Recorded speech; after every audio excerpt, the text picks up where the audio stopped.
Well, we've already been over the plot, but if I gave you a quick summary in 3 points, here's how I would do it. Abigail lies about witchcraft. Everyone clear on that? Like Betty and all the girls are out pretending to be witches, right? Abigail makes this lie and starts spreading this lie that actually they were playing around with witchcraft, and that Betty is one of the girls as well. She's like sick in bed, and she's just sick, right? But then she decides to put on this act that she actually has been bewitched. Then what happens is, people are trying to talk some sense into her, but Abigail, because again, she has this personal vendetta against Elizabeth Proctor because she's already had the affair with John before the play starts. And they've already been playing around with magic in the woods before the play really begins, okay? Proctor then is accused of witchcraft, right? I'm just skipping a lot of steps there, but basically Elizabeth gets accused. It's only when Elizabeth gets accused of witchcraft that Proctor then has to go and confront the court. Remember that he was really reluctant to go and confront the court because he's guilty. He wants to stay out of it. So Proctor wants to stay out of these affairs, but when Elizabeth gets implicated and she gets accused of being a witch, now he has to step in, obviously, because the guilt is related to Elizabeth. So he steps in, and then he gets accused of witchcraft.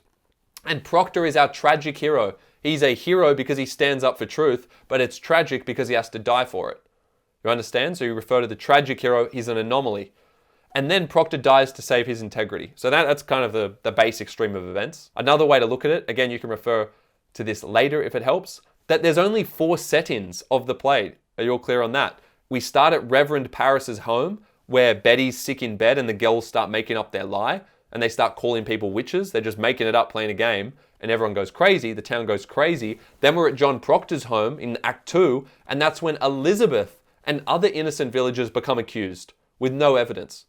And that's when Proctor becomes compelled to intervene. And then in Act 3, we see how the judges are not operating fairly, and there is a presumption of what? Innocence, right? Is everyone clear on that? So there is no presumption of innocence. We actually assume that you're guilty. Presumption of innocence is inverted, so the judges are acting as if everyone's guilty who gets the finger pointed at them, right? Because they start admitting spectral evidence. You see in that point, we've already talked about this, right? Proctor is actually going to be charged with witchcraft, right? Again, if you try and deny the existence of witchcraft, you yourself will be called a witch. Do you see the paradox?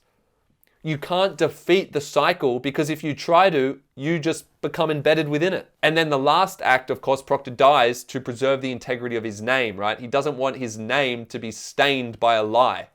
He doesn't want his name. What does name mean? It's used all throughout the play. What does it mean by that? That reputation. He doesn't want his reputation to be stained by a lie because obviously he knows the truth will all be revealed, and so he has to die for that.